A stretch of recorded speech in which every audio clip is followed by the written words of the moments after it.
Qaydasız döyüş üzrə Azərbaycan çempionatına start verilib. Bu ilki ölkə çempionatının keçirilməsində əsas məqsəd qaydasız döyüş üzrə yığma komanda formalaşdırmaq və gənc perspektivli idmançıları yığma komandaya cəlb etməkdir. Bizim bu idman növü Azərbaycanda yeni yaranmış. 2011-ci ildən biz rəsmi fəaliyyət göstəririk. Artıq biz fəaliyyət göstərdiyimiz müddət ərzində biz Avropa çempionatında iştirak eləmişik. Avropa çempionatında bir gümüş və 4 qız bürünc medal gətirmişik və ümumi hesabda Avropa ölkələrində 27-30 ölkə arasında biz 3-cü yeri tutmuşuq.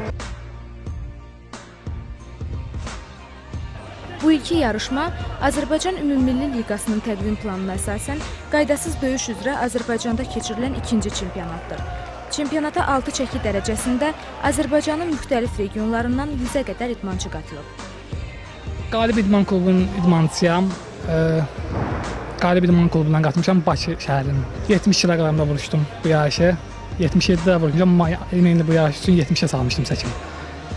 Plus, yəni, ne deyəyim, bu yarışda mənim üstümdə əziyyəti olanlara çox sağ ol deyirəm. Natiq Hüseynov başda olmaqla, Talih müəllimi, Etiqad, Məşədi, Allah ondan razı olsun. Yəni, onlar üstümə çox əziyyət çəkiblər.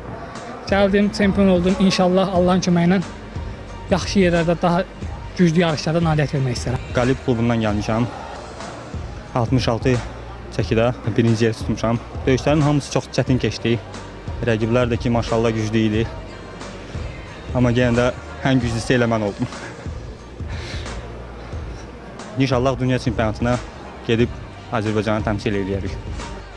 Yeri gəlmişkən, oktyabrın 18-i və 19-unda Sankt-Peterburqda qaydasız döyüş üzrə ilk dünya çempionatı keçiriləcək. Yığma komandamızda 66 və 84 kiloqram çəki dərəcəsində dünya çempionatına qatılmaq niyyətindədir. Gülnar Əzizova, Elvin Hacıəliyev, Yurt Xəbər.